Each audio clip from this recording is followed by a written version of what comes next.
Hey guys, this is Man to Man Podcast, a podcast all about basketball. I am one of your hosts, Jacob Rosenfarb. And I'm Jeff Griffith, another host.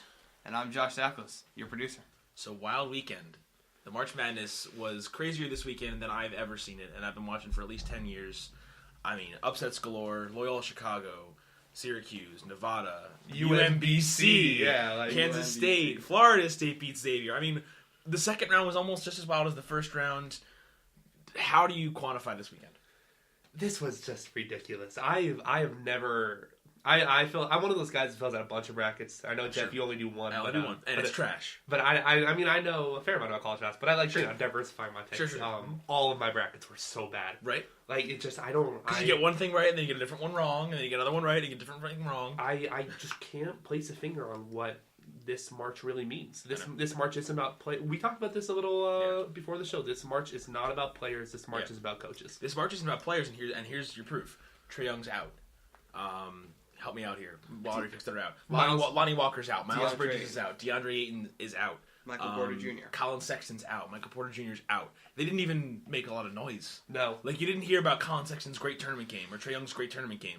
You've heard about, Jay Wright's team blitzing two teams in the first and second round. You've heard about, Loyola Chicago making these upsets. You've heard about, Jim Boeheim. Jim Boeheim in Syracuse's zone. Yeah. Jim Boeheim coaching his way to another Sweet 16. Yeah. I mean, this has not been a lottery picks tournament. This has been a great teams tournament. John Beilein. This has been a get hot at the right time tournament and a coaches tournament. And Yeah. you're right about that. I mean, the best coaches are alive, except for Tom Izzo and with the exceptions of a few. Yeah, I mean, the best coaches are alive. Tony Bennett is a fantastic coach, but Jay Wright's still alive. Jim Boeheim's still alive. Coach K is still alive. Coach K is still in it. John Beilein, Bill Self, Eric Musselman, whose Nevada team came back from 22 down with like 10 to go against Cincinnati, and then he just lost his mind in the locker room. He went just off. He was so much fun. He was exactly how I would be if my team just pulled off a 22-point comeback. That's ridiculous. And it's always fun to see the juxtaposition of coaches like him and then guys like Boeheim just, Yeah. This is my 16th whatever Sweet 16 or 19th Sweet 16, and then you got Eric Musselman just taking his shirt off and jumping into it like he's one of the players, which is awesome. Little off tangent, but last year's championship game, obviously, the Villanova shot and things of that. That's 2 years ago. 2 years ago, sorry. I will never understand Jay Wright. I will never. Why is that? This the complete composure. My team just won a national championship on a buzzer He was beater. smiling. He smiled. Yeah. Think about that. Your team just won a national championship on a buzzer beater. He's like, yep. I get that. That was cool. That's exactly how I drew it up. Like, that's crazy. Yeah, it is exactly how he drew it up. That play was gorgeous. That play, but Villanova Villanova. First, I'm going to take a second here. Villanova is the one team no one's talked about because they're the one team who's doing what they were supposed to. I know. Xavier loses early. I mean, Kansas sneaks by Seton Hall. Villanova just ripped a decent Alabama team. Yeah. They destroyed them. And I mean, that we knew they'd be good, but in this tournament of upsets and Virginia goes down and Xavier loses, Villanova's just doing what they're supposed to. And I don't think we're going to talk about them until they're cutting down the nets in San Antonio. the right side of the bracket is kind of going chalk. Outside of Syracuse and West Virginia, kind of. I mean, Marshall beating Wichita State, but I mean the only major upsets on the right side were Syracuse and Marshall. Exactly. That's it. And the left side is just chaos. Just nuts. Just everything's Unfair. Nothing's going fair there. But the right side's like Duke Duke is on this collision course with Villanova for the Final Four. It means knocking out Syracuse, but I'm here for Duke Villanova. Yeah, I'm so here for that game. That'll be a fantastic. That game to me is the national title game. I have a bet with a friend of the program, Ryan Sharp. Yes, I heard this bet. Duke and Villanova versus DeField. And you have I have DeField. DeField, for $5 straight up, correct? Yeah, $5. Yeah, but don't need to be airing our dirty laundry about our money. No, but I can't get a read on this tournament. Well, see, he told me about that. Yeah, and I think that bet casts an interesting discussion about this tournament so far because when I first hear that, I think you're bold to not go with the two teams everyone expects. Yeah. But then I think about it, and with how chaotic this tournament's been, it's almost like he's more bold to narrow himself to 2 out of the 16 remaining teams. He also did this way earlier. If you narrow yourself into 2 teams in this tournament. Exactly. Who knows what's gonna happen? That was kind of my thought process. There's just this feels like a year when a 7 seed could just like Nevada making a Final Four run doesn't I don't sound think that I'd crazy. be stunned by any combination of. I mean, Loyola, Florida State, Syracuse, and West Virginia in the Final Four. I would not be surprised. No. I'd be a little surprised. Okay, obviously I'm surprised by I that. wouldn't be like. It wouldn't be like apocalyptic to me. Like No. it wouldn't. It would be like, yeah, this is how this tournament's been. It's just been a weird tournament. And if you look at the last two, this is like.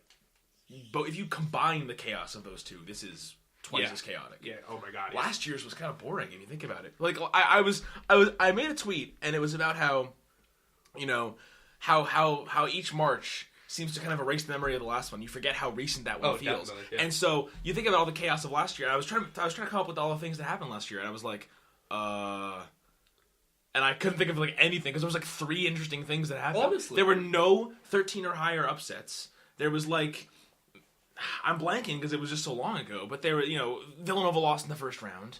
There was Chiozza's buzzer beater. Yeah. But there was South Carolina's run, but that's all like late round, like, not crazy. That's not UMBC. Like or what 2 11 seeds in the Sweet 16. Like I just said, like a couple minutes ago, I just had the Freudian slip. Like when I really think of the last champion, just off the top of my head, is Villanova. Yeah. Like the last great college basketball moment I think about is that shot. We all forget about last year's tournament. Last year's tournament just doesn't really register for me. There are 2 things everything I remember from last year's tournament happened in the New York regional with Baylor and Wisconsin and South Carolina and Florida.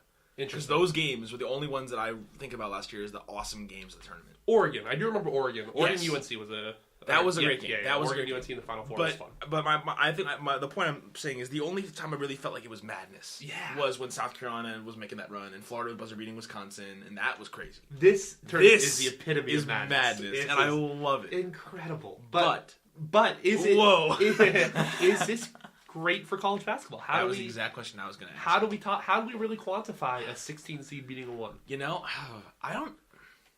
I feel like at this point, I wouldn't call it good, but I don't think it's bad. Okay. Because I think at this point, it's pretty much the general consensus that college basketball, from a true just basketball on-court perspective, isn't as good of a product as the NBA. You can't argue that. I've tried to, but you can't. At the end of the day, there are better players in the NBA, there are better teams in the NBA, and it's a more enjoyable basketball product because you've got crappy teams in this tournament. I'll stand by. This is the worst Syracuse team I've ever watched in the Sweet 16. That's a very bad team. You've been kind of maintaining that for a while. Yes, that offense is ugly, and it's not the only team. Loyola Chicago is not a good team. Nevada's not a great team. Florida State's not that good. But point being, I think because we've come to this conclusion, and I think we all can agree on a consensus basis that college basketball isn't as quote unquote good as the NBA. I think an upset like the ones we've been seeing is almost a good thing because it plays into what is now good about college basketball. What people like about college basketball now is how crazy it is. It's not meet people in the most people. Obviously there are pure basketball minds like yours that are coming to this for Colin Sexton and great teams and great games, and great players. But the average sports fan, the average person who's coming to college basketball, it's someone who's here for madness. And it's here for Loyola Chicago and Nevada. And for the basketball people, it kind of sucks to have, to not be able to see Michigan State Duke or Virginia Kentucky. But at the end of the day, I think it's good for college basketball because it's playing to what the new strength is for college basketball. Yeah, I guess that makes sense. It just, for me, for a team like Virginia, that has been so dominant this year. Yeah. They had 1 loss in this cutthroat insane ACC. Yep. And it was Virginia Tech by 1. This is a historically great team. Mm-hmm. And then they lose in the first round to literally the worst team in the tournament. Well, no. Aren't they? No, they're really? Close enough, but They were the worst 16 seed, the committee, no. Really? The committee released the S curve, and they were actually 63rd. Really? Huh. I think I don't know for sure the reasons why they mix it up like that. I know for sure 65 through 68 are in the playing game. So Texas Southern, NC Central, Radford, and whoever that Radford played, I'm totally blanking. Those were the last 4 teans in. Sure. As far as 16 seeds are concerned. Okay. But I think the reason they mix it up is travel purposes. Like they wanted to send UMBC to Charlotte or maybe that's my best. That's my best guess. I don't know why they wouldn't. In my mind, you'd have to think that they put the 2 play-in games with the 2 best teams. Yeah. If those were your 4 worst teams. Yeah. But I really don't know how they did that. But Regardless. UMBC's not the worst team, but they're still the worst team ever to win a tournament game. And Virginia's still really good. Yes, and the fact that they like of all the. We talked about it just as friends. Like, how does a 16 seed win before? That was this? that was the biggest upset in American sports history. Ooh, that is a fun debate. Is that the greatest upset in American sports? Also, history? I think it's the most historic thing we've watched in our lifetime in sports. That or Red Sox or Cubs ending their droughts. Yeah, wow. Because this is more historic because it's never happened. If you quantify it based on how long it's been, this is more historic in that sense. Fair. Then you're splitting hairs on what means more. It's also one game. It is like something like the Cavs coming back from 3-1 or the Red Sox. This is the coming most back from historic single game we ever watched. That I could get behind that. Yeah, just because this is it's really disappointing they lost in the second round. But we also weren't alive for USA Russia. So. In miracle, but that wasn't even a medal game. Like that was a fantastic. People game, forget that wasn't a medal game. Yeah, so like Josh, you look like you got something to say. This I got a question. So, oh boy, you guys were just talking about how we were looking forward to all these matchups that we were going to see in the later rounds, and we're just not going to see them now because of all these upsets. Yeah. So, do you think that kind of got in the players' heads? Like the players listened to a little bit of the media, and they're like, "Oh, okay, we'll just go on and we'll face Cincinnati in the Sweet 16." Like a look ahead kind of mentality? They looked ahead. Oh, I'm sure. And looked past it. I think that's why we're seeing it so much. And I think that's why Jacob and I. The point is, this is a coaches' tournament because the best coach teams are the ones who didn't do that. Villanova didn't look ahead. They took Alabama seriously and they swept them. Yeah. Xavier, you can make a case. Maybe they got looking ahead. I mean, their coach is good. He's not elite. But Florida State caught him on a down night, and now here they are going home as a 1 seed.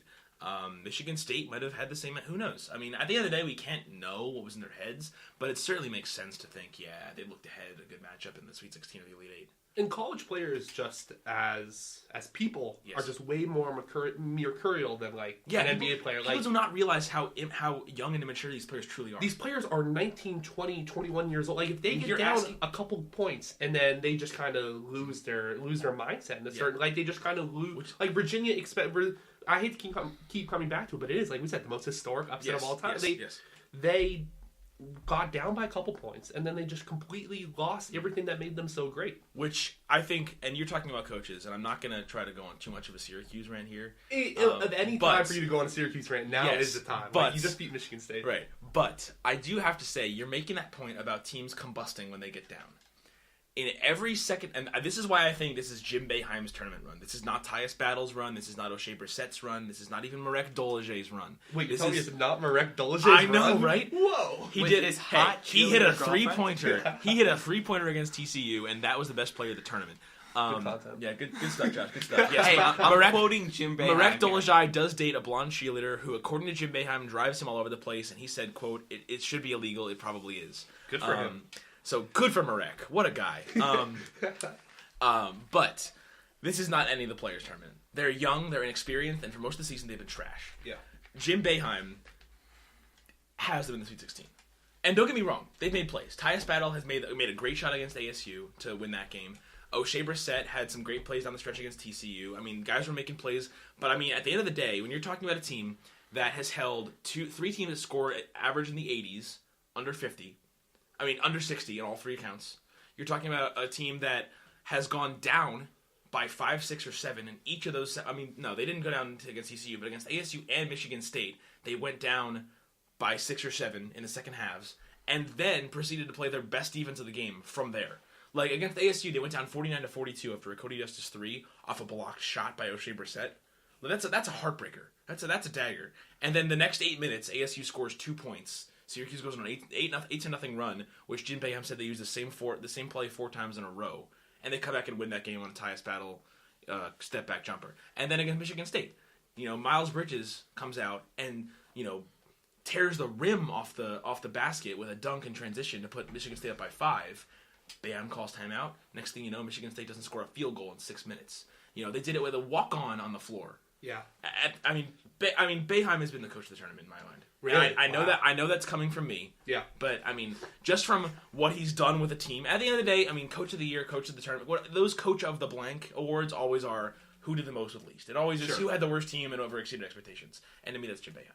I think Syracuse, more than any other team in this tournament, is so scheme dependent. It's so absolutely, and that's why I think they're losing to Duke. That's the thing. I don't know. We've already seen them play Duke. Right.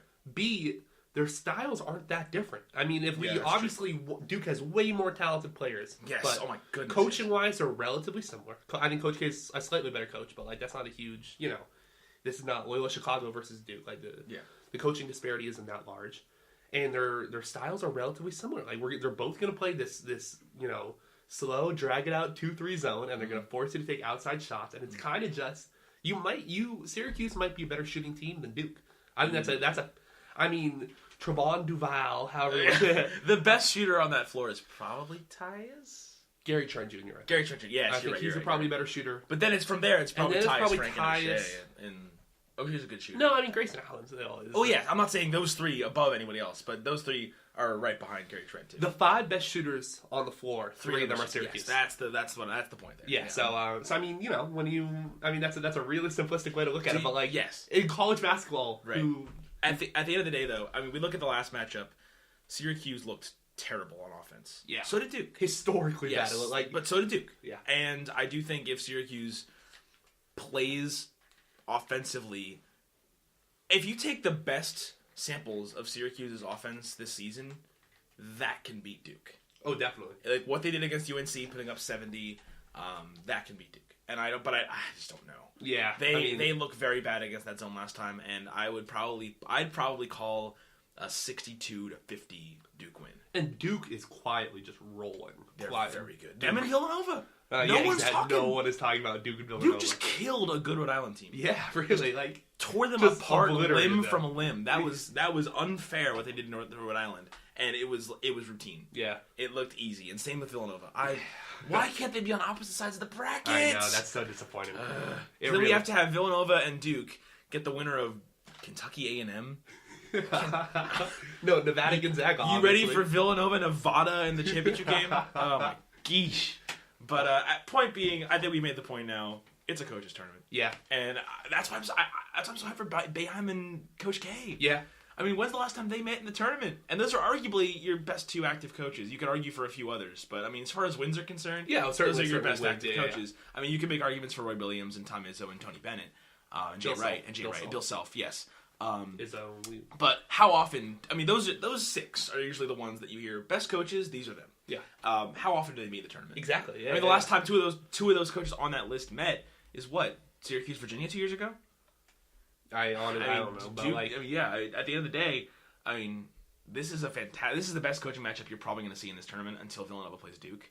I mean, a Bill Self versus Coach K in the next round would be interesting. Yeah, I don't know if that's Boeheim Coach K, but it's on the similar plane. Sure. But this is the best coaching matchup we're going to see in this round by far. Definitely. And with it being a coaches tournament, I read somewhere that this could be the game of the week. Do you agree with that? Interesting. I don't know if I looking around the bracket agree with that per se. What beats it? I'm just asking. I'm not with a motive here. Of course. I mean, I don't know. It really depends what you're looking for. I really think A&M Michigan. Yeah, exactly. A&M Michigan. I mean, I love A&M. Don't sleep on Clemson, Kansas. That will be a fun game. Clemson has looked good. Yeah, and all year you and I have been saying how terrible they are. I can't. For everything great I say about A&M, Clemson continuing to dominate just eats away at my all year. Jacob's 2 things have been Texas A&M is way better than people think, and Clemson is awful. Yeah, and here they are, both looking good. Yeah. So is Jacob smart? Josh, you make the call. No, clearly not. A little bit of column A, a little bit of column B. All right, fair enough. I'll take it. Nice political answer. I appreciate it. Yeah, diplomatic. But Clemson has looked amazing. Everyone said they're going to lose to New Mexico State, and they ripped them and they killed them. And I mean, they only won by 11, but they were up by at least 20 in that game. Yeah. Auburn, a team who all year you were asking me, what does Auburn do? I said they don't lose, and here they are losing by 30. What? I there's no quantifiable way for me to explain it. There was a point in that game where it was 69 to 29 Clemson. That's unreal. Unfair. 5 seeds aren't supposed to be 4 seeds by 40. Like No, this is a Clemson 40. team. This is a Clemson team that just lost to, I'm sorry, Syracuse. Yeah. Like, what? I still don't think this Clemson team is good. But obviously I'm wrong. Oh but my like, God. But like, no. Clearly they are good on paper but, like, and a talent sense, I suppose. But no, I'm wrong. When they They're good. lost Grantham, But I don't understand it. I really just don't get it. I don't think they beat Kansas. But if who there's any knows? upset in this round, I'd pick it's that one. Interesting. That or A&M. I mean, I think technically Florida State over Gonzaga is an upset. That could be. I think Gonzaga wins that game. Probably me too. But No, I've seen nothing from Florida State this year until they beat Xavier to think they were a great team. On paper. Same. So I don't know. I think they played well on the stretch against Xavier. I don't think they proved anything to me about how good they could be in that game. I don't think they did much outside the realm of expectation. Sure. Like that. If anyone was calling a second round 1 seed upset, it was that one. Definitely. Oh, I don't know about that. I love Seton Hall. I had Missouri beating Xavier. So okay, wait. I'm just gonna let you go. Go ahead, Angel Delgado. 24 and 23 and 5 assists. I love Angel Delgado. Go off. Angel Delgado is a harken back to a simpler time when big men ruled college basketball. Seton Hall just reminds me of the old Big East.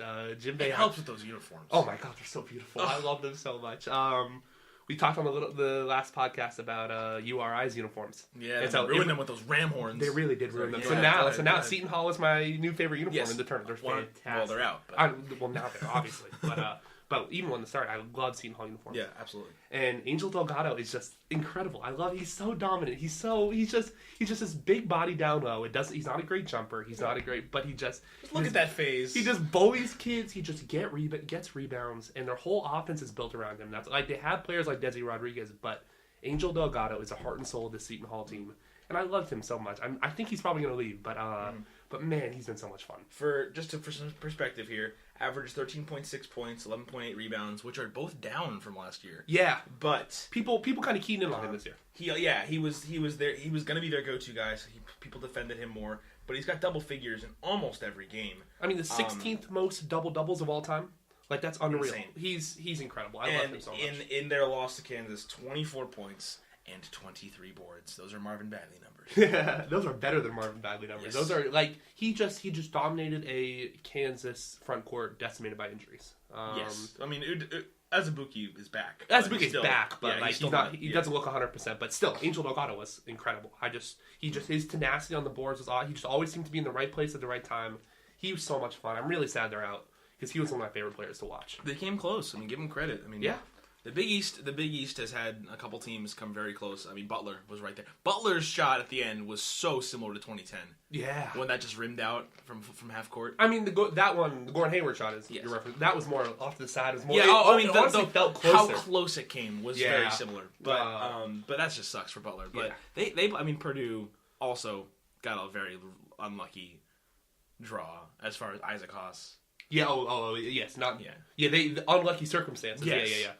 But on the other hand, it's like Harms, right? If you showed a college basketball, somebody who never watched college basketball before, Isaac Haas, and Harms. What is Harms' first name? I'll look it up for you. You keep talking though. I don't think they could tell the difference. Those two are very similar players. Matt Harms. Okay, so Isaac Haas and Matt Harms. Like you can't really tell the difference between. Harms is a little better defensively. Haas is a little more skilled offensively. Who's got the better hair? Interesting.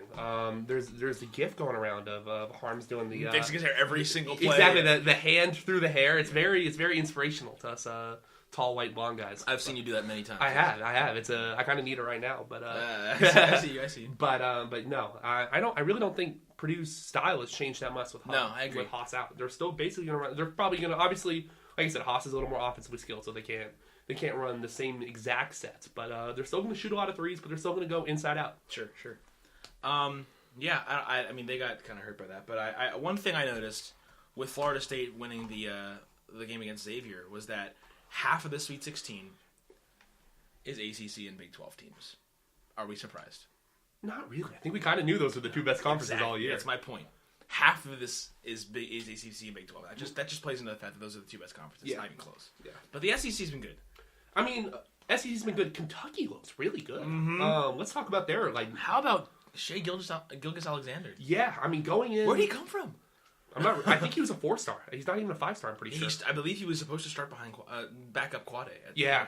I know Quade started to be Quade Green, 5-star prospect out of Philly, was supposed to start at the beginning of the year, and then Shai Gilgeous just kind of took over. He's a much more modern NBA or modern basketball point guard. He's 6'5". Give me a comp. Ooh, interesting. We'll make this easy for you. Michael Carter Williams, who can shoot. Stop it. He has that kind of but he has that kind of length. He has the ability to get to the rim. That's where his strengths lie. He gets to the rim. He draws fouls. He sets up his teammates, but he can stroke it if he needs to from outside. Yeah, if you just look at his stats, you can kind of see an upward trend. I mean, over the last since the beginning of the SEC tournament when they played Georgia, 17, 15, 19, 29, 19, 27. I mean, that's a great stretch of games. He's looked very good. That is stepping up.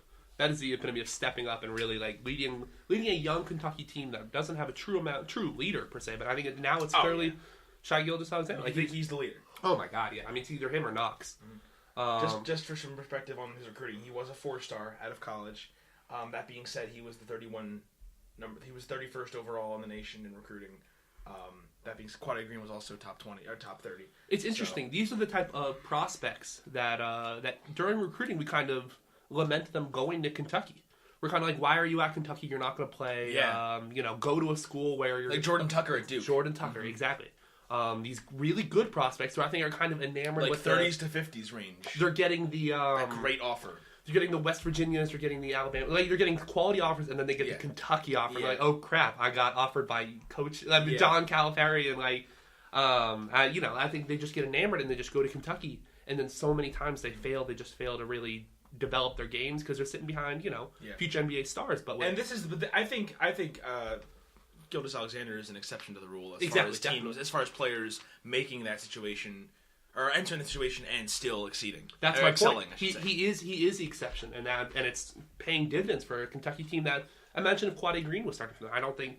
I mean, they could have legit lost to Davidson in the first round. My goodness. But now I think in this bracket they are a legit shot. They have a legit shot at the Final Four. I think they have a fantastic shot at the Final Four. Yeah, I'd be surprised if they don't make the Final Four. So are they your favorite coming out of the South? They have to be. Really? They have to be. I mean, Kansas State. I honestly think Kansas State's the worst team left in this field. Wow, interesting. I do not think they're good. I can get I think I was doing a reseeding of teams, and the bottom four to me: 16th is Kansas State, 15th is Loyola, 14th is Florida State, 14th is Syracuse, and 13th is Florida State. I also think Texas A&M is in the top 5, or top 5 or 6, but. Texas Tech, though. Kansas State's not good. Texas Tech, people have slept on them all year. Mm-hmm. Nobody's really ever talked about Texas Tech. Keenan Evans is nice. And Zaire Smith. Oh my God! A 360 dunk mid-game. He has flown up draft boards. Yeah, he's looking at first round now, from what I've seen in a couple places. Probably, I think people are going to be a little skeptical. I think NBA executives have gotten so much smarter in terms of distinguishing March from the rest of your. If they could have done that 2 years ago, Malachi. But especially now where we have players able to go to the combine, see how NBA executives view them, see kind of where they stand, and I do like able to come back. I do like the comeback rule. Yeah. Oh my God, honestly they should do that just across all sports. Yep. Across all sports, but also even farther. I think I would be okay with them completing more of the draft processes and still being able to come back. What's your limit then? I mean, obviously you can't do NBA. You can't have them be drafted, but right. That would actually be an interesting argument. Could you draft someone, and if they're not okay with their being drafted, they maintain their rights, they gain a compensatory. I don't know. That's a different conversation, but I think you need more rounds. That could be. I mean, they used to have 6 rounds in the NBA draft. Yeah. There's I want to say in the 50s and 60s there was. If you have 6 rounds in the NBA draft, then maybe you pick somebody in the 5th round or. Even as high, the second round picks wouldn't leave, so you would still get your first and second round pick. Maybe you lose a third, a fourth, a fifth. Yeah, I think a sixth. That'd be interesting. Well, if you did a 5-round draft and had the first 2 get contracts and the last 3 rounds get an option to go back to school. Yeah, that'd be interesting. I mean, see there, you get drafted. See your situation. See, do I have a shot at making this roster? Nah, I'm gonna go back to school. The baseball has a lot of problems, but they have kind of nailed this in terms of how to do drafting. 40 rounds or whatever. No, but in terms of you can leave after high school. Yeah, that point. Anyone can go back to school. There are guys I cover at ASU. One of them was drafted in like the second round of the draft, and he's still at ASU because he wanted to get college experience. I mean, I blank on to say this is a great trivia answer, but it's somebody from the 70s. But one player was drafted number 1 overall twice. He was drafted number 1 overall, and then went back to school, and then came back and was drafted number 1 overall again. I think his name was like Danny Goodwin or something like that. I'll believe it. Regardless, back to basketball on this basketball podcast. Yes. So let's talk about favorite players from the tournament. Oh man, there's a lot of them. I mean, we've talked about so many of them too already. Yeah. I mean, Keenan Evans has been good. We haven't really talked about guys on Villanova. Yeah, I mean, Jalen Brunson's still been great. Mikal Bridges looked outstanding against Alabama. We were having an interesting debate a couple weeks ago, actually. Who is more important to Villanova's success, Bridges or Brunson? Well, I mean, point guards win in March. Sure. But so the question is basically, who would they be worse without? Okay, fair. Brunson. Okay. Brunson does more for their offense. Bridges might be the better player, and probably is the better player, but Jalen Brunson does more for the offense and distributes and runs the offense and is also a scorer on top of that. If they win it all, it'll be probably because of Brunson. I agree. Bridges.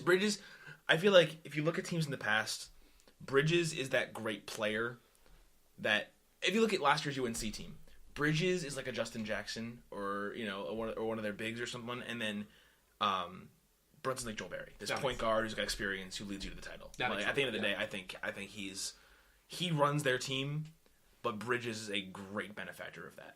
That is a fun comparison for this Villanova team. Is last year's North Carolina team. There are a lot of similarities. They're experienced. They got good bigs. Yeah, a lot of similarities. I mean, they have good young bigs and good older bigs, but I mean they're super well coached. I mean they're a Fortune 500 company at John Rothstein. Yeah. But you can't deny that they have great players across the board. After Villanova, I mean you know players better than I do. You're always on the mock drafts and the NBA future prospects and stuff. As far as the NBA is concerned, I mean, you know players. Who do you got? This is even an NBA prospect. This was just a guy I loved watching. Mike Dom. He was so much fun for me at South Dakota State. I mean, that was just. Oh, you're not just talking about players that are still in it. I'm just talking about players in general. Like just who. Okay. Then Rob Gray. Oh my God, yeah, Rob Gray. Rob Gray. Loved watching him. Rob Gray decimated my San Diego State. Yes, that was what 39. Yeah.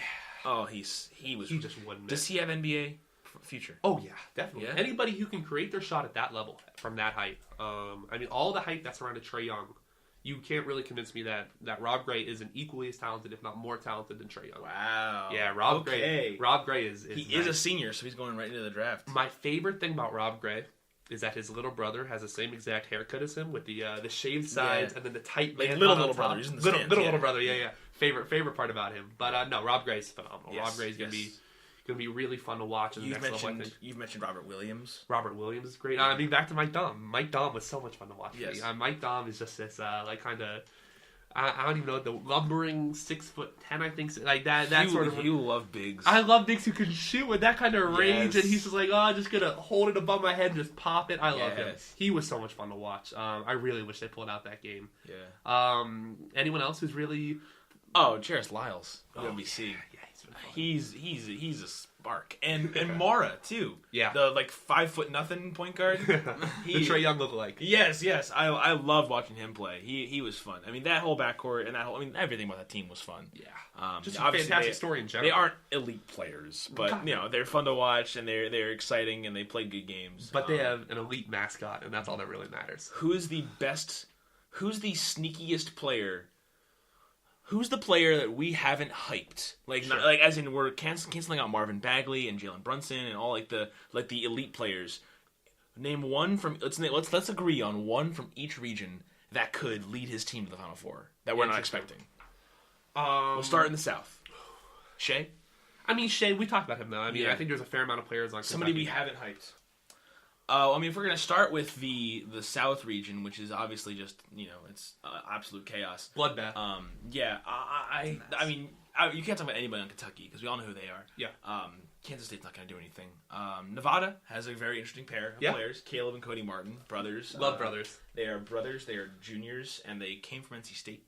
Yeah, and they went from Wolfpack to Wolfpack. Yes, they are now in Nevada, and they both average. I mean, Caleb averages 18-5. Cody averages 14-6. Are they twins? I don't know. They look really similar. Check their year. They're both juniors, and they were. So then, yeah, they're twins. They were born on the same day, so yeah, they're twins. They're well, there are some pairs of brothers that aren't twins. Exactly. They could be twins. I don't know if they're identical twins. Yeah. Well, I meant just like were they born on the same day? Oh yeah. They're definitely. Okay. There are some pairs of brothers in sports who are in the same grade that aren't twins. Like Markeith and Marcus Morris are not identical twins, but I think they were born on the same day and look really, really similar. So they're fraternal twins. Yes, exactly. They're fraternal twins. But my point is there are guys who are brothers in the same class, not twins at all. Exactly. And so Jonte Porter, Michael Porter Jr. That was I couldn't pull it off my head, but that's the one I was thinking. Yeah, they're brothers, same class. Yes. Don't look alike that much. Like maybe one of them gets held back, or one of them reclassifies, or whatnot. Well, they did. Like that is how it happened. Well, I'm saying more in general sense. Sure. But getting back to Cody and Caleb Martin, I mean they're both spark plugs. We saw Caleb Martin against Cincinnati play a great game. He had 10. Cody had 25. He went off in that second half. Yeah. I mean, they're both good. I mean, it's you can't really say, which one of them means more. But I can see this tandem leading Nevada to a Final Four. Oh, definitely. I mean, they kind of set the tone for that sort of team. What they want to do, they want to run, but they also want to kind of get physical. They want to get the ball inside. They kind of want to put some pressure on you in terms of can you match our physicality? Yeah, I mean, Cody was a microwave in that second half. Yeah, I mean, he had. I'm gonna try to pull up the breakdowns here, but he had to have had most of his points in the second half. He was making clutch after clutch shot, and I mean the broadcasters at one point just said like Cody's just got to go here. Yeah, and they were right, and then he made a game winning I believe the game tying shot, and then he had the assist on the game winning shot. I could be wrong there, but no, the game winning shot was a rebound. I knew. Right. Oh yes, you're right. It was a rebound. But he was instrumental throughout the entire late second half. Yes. Shot 20 times in that game. But at the end of the day, I mean, to answer the question here, the two sneakiest guys are those guys. Because no one knows about them. Definitely. But they're good. And Nevada's legit. And I can see if they get hot against Kentucky, that's a potential upset. That would be a lot of that. I hope those two. I mean, as much as I love the Retrievers, as much as I love Loyola Chicago, I would be much more content with a Nevada-Kentucky Elite Eight for the chance to go to the Final Four. Because Nevada's been good all year. Nevada has been good all year. We've seen them. We've been talking about them to a certain extent. They've been kind of at that like 20 to 30 ranking in the RPI in terms of and they've just been kind of outside the conversation. Right. Won the regular season Mountain West, but then didn't win the conference tournament. Shout out San Diego State. Let's go. Bid stealer. But yeah, so they're gonna be. Them versus Loyola Chicago is going to be a lot of fun. And then hopefully them versus Kentucky will also be a really fun matchup. Mm-hmm. But moving to the East, I mean, we obviously know a lot about Villanova. We've talked about Keenan Evans. Everyone knows Javon Carter, West Virginia. Purdue's got some sneaky guys, some seniors. Who do you like? I really like Vince Edwards. Vince Edwards really has balled out this year. I think he not Carson Edwards. Not Carson Edwards. Two very different players. Vince Edwards has kind of led the Isaac Haas-less team. I think he's their identity without Haas on that team. Sure. He's a fantastic shooter. He's kind of a tone setter. He controls the offense for Purdue. I think he will go as far as they can take them. Yeah. If he gets hot, if he's able to, like I said, kind of control the game and really manipulate what the defense is doing, that could be. I think they get by Texas Tech. That's going to be a fun game. But they get by Texas Tech, and then they are a threat to Villanova. Yeah, I mean, good guard play can be Villanova, and good experienced guard play can be Villanova. And I mean, you have Carson Edwards, and everyone knows he's been great this year. Yeah. And then Vince, I mean, he averages 15 and 7, and 3 assists. I mean, those are good numbers. And he put up 20 against Butler. Yeah. Was perfect at the line, 6 of 8 from the field. Hit both of his 3-point attempts. I mean, that's a good player, and that's the kind of guy that could get it going against a Villanova team that everyone expects to win that game. Yeah. But when you have two good experienced guards, because all year we've been talking Carson, but Vincent is just as good. Yeah. If not better. If both of those guys are firing. Who knows what Purdue can do? I mean, in the tournament, if you can hit shots at the clip, Purdue on their best day can beat anybody. I mean, that is, and I think that's true of 14 teams in this field. Interesting. I'm not exactly sure about maybe that. 12. I might even cut that number down to, I think, truly beat any team left in this tournament. I think there's only a handful. I think they're Kentucky's. I think probably the only team out of the South is Kentucky. The only two teams not Nevada. No, not anybody. Okay.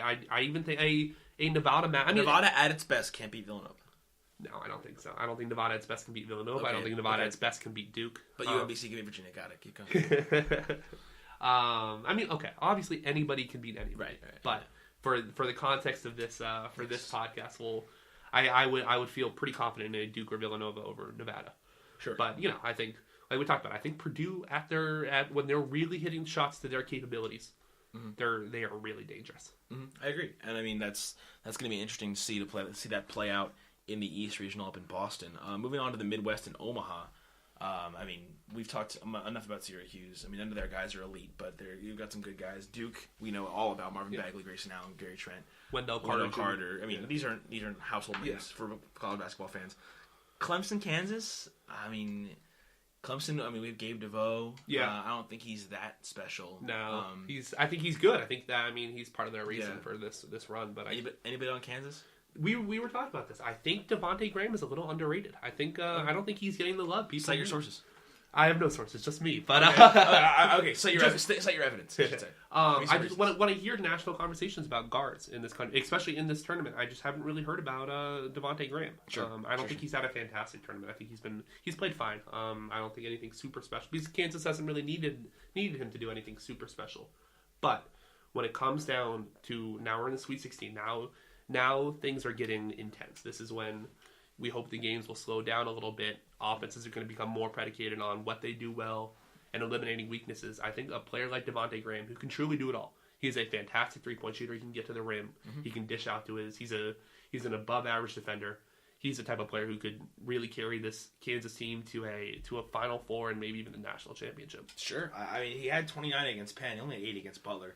Went 1 for 7. But I'm sorry, not Butler, Seton Hall. Seton Hall's his physical team, Angel Delgado.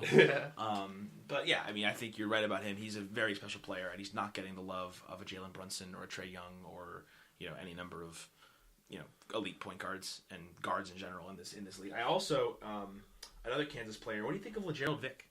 I think he's been playing out of position all year. He's kind of been like the stretch 4 for Kansas, which is a little crazy. He's listed as a guard. It's unreal. But he's just an incredible jumper. When I think of LaGerald Vick, I think of these baseline alley-oops that Devontae Graham will. Gosh, yeah. They're just so dominant, and at some point they're kind of unstoppable because LaGerald Vick can just jump out of the gym, and that's my favorite thing about him. And how about Svi? Give me a shot at the name. Sviatoslav Mikhailuk. I'm gonna probably say you're right on that. Like I said, Kansas is built very similar to an NBA team. I mean, I think Bill Self is crafting. Malik Newman. Exactly. Malik Newman is people forget about how highly touted Malik Newman was when he went to Mississippi State. He got dropped serious bags. He got paid so much, but I'm just assuming. But I'm just assuming that they broke the rules. Yeah. Yeah. But him at Kansas now, where he's a true 2-guard. Him and Devontae Graham are a beautiful pairing of what 2 guards who complement each other really well can do together. Newman's a good shooter, not a great shooter, but he is a freak athlete. He can get to the rim. He can rise with anybody. And he really provides a nice balance for Kansas that has been missing that other complementary guard, I think. Sure. It's kind of their Frank Mason and Devontae Graham light to a certain extent. I mean, not in terms of skill set, but in terms of having 2 guards who can handle the ball, control the pace, control the tempo for a game, and really take over when need be. Yeah, sure. And now we'll head out to Los Angeles, Staples Center, another chaotic region. Florida State is, they're Florida State, nothing crazy. We've talked about Robert Williams. Yeah, he's a stick out for sure. Oh, you've liked him all year. I really have. I think Robert Williams will shine. His light will shine brighter in the NBA. Sure. I think his upward trajectory suggests that he's going to be, I don't know about special, but in a draft class filled with possibly franchise altering big men, Robert Williams is going to be a steal for a team. Give me a comp, not in terms of who he plays like, but the kind of career success he'll have. Interesting. I think he can probably be the 3rd best player on a championship team. Okay. So, and I'll do you one better. I'll give you a player comp, and I think this might surprise a little people, but I see a lot of Clint Capella in him. Okay. Which is he's a little smaller. Now Clint Capella. Yeah, now Clint Capella. Now, he may come in the league similar to Clint Capella, where he's going to need some development. He's a little younger he's a little shorter than Clint Capella. Capella's like 7 foot. I think Robert Williams is only 6'9", 6'9" or 6'9" or 6'10", I think. But he has a ridiculous wingspan. He has a 7'4" wingspan. I think he has a 39-inch vertical. he is a true rim protector. Yeah. Regardless of his 6'9" frame, I think he's a true rim protector, a true rim runner, and he's going to be really fun. Yeah, I'm with you there.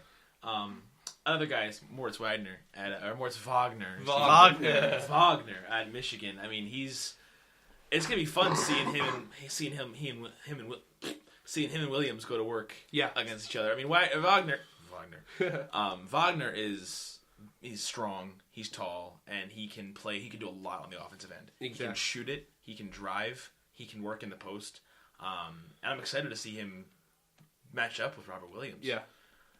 Kind of seems like a dick. If I'm gonna be completely honest, don't think Moritz Wagner would be a fun hang. Wow. He's seen. I don't know. I don't really like him. Yeah, he doesn't. I mean, I love him as a player. I think, but everything like he was like chasing Jordan Poole, like he wanted to like just like wrap up NFL tackle after he hit that shot. So you're cool if we add him in this and we feed out the podcast? Oh, definitely. Let's just say it now. Screw you, Moritz Wagner. Fight.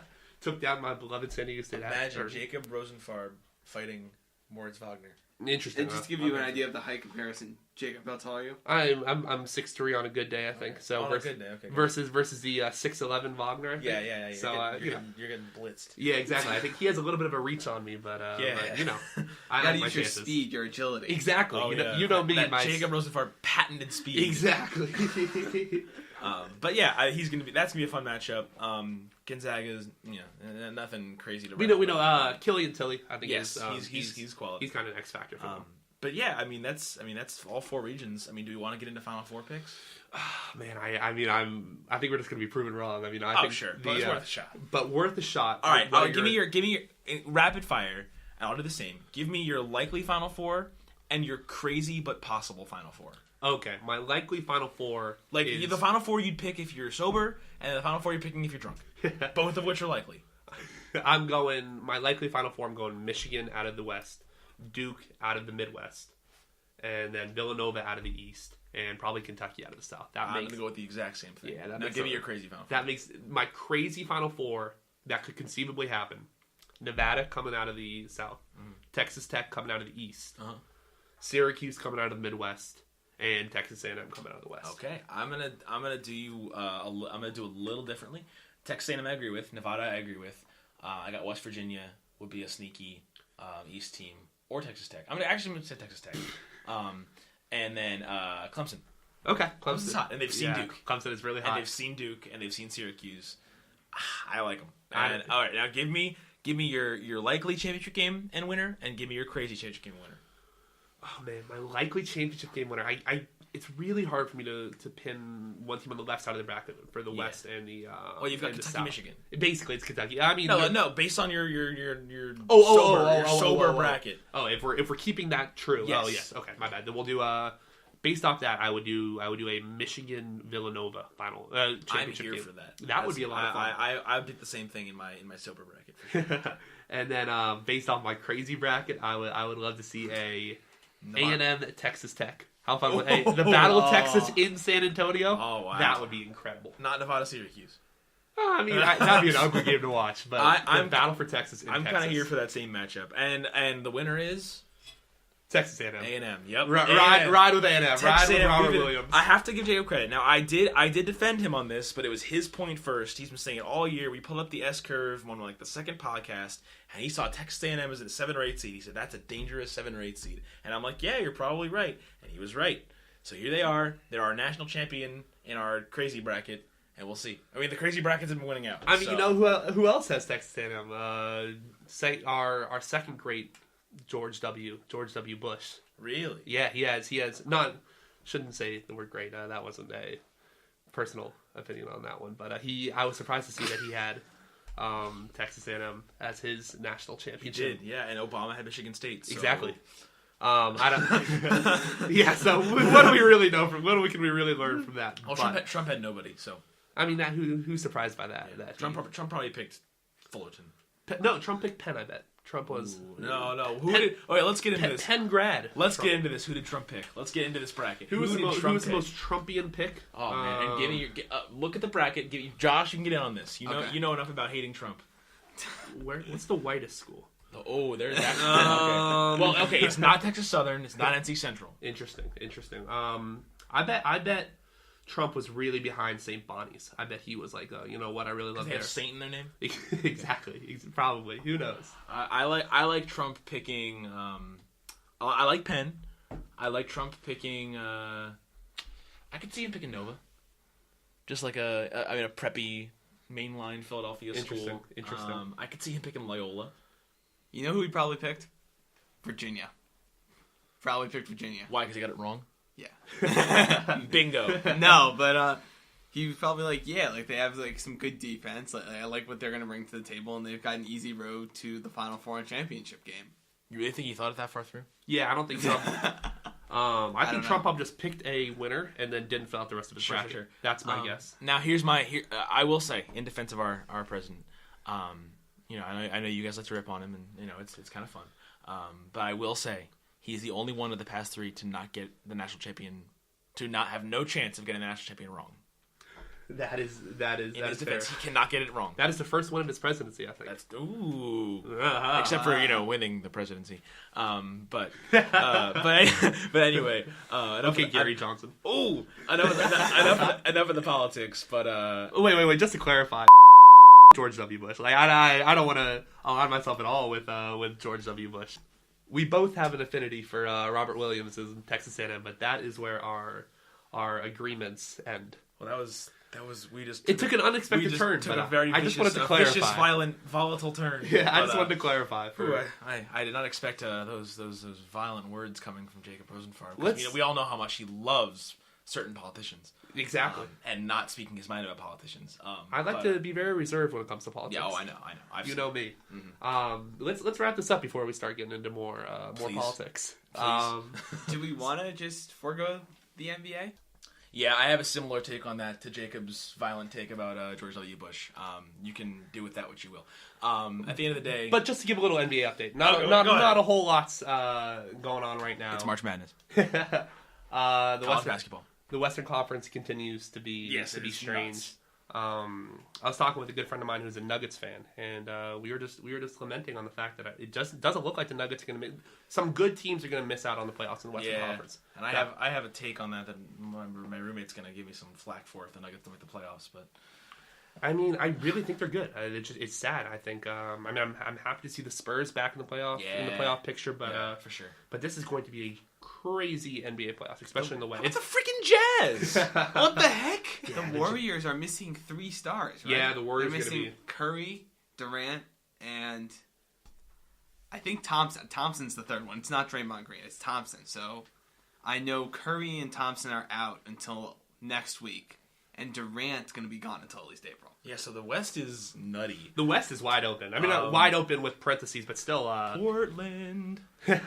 13 straight. Portland, Golden State in the second round would be a lot of fun. Yes, Dame and Steph. I question whether the Trailblazers could really outscore the Warriors 4 times out of 7. I'm sure they can't. I don't think they can. But, I mean, I don't know. I've long contended that Dame is almost as talented as Curry. I think that you can get 90 to 95% of the production you get from Dame, or from Curry out of Dame. I think Damian Lillard is... I don't think he's underappreciated anymore. He's not Curry light, but he's like Curry... light-ish. He's A- Steph Curry. Okay.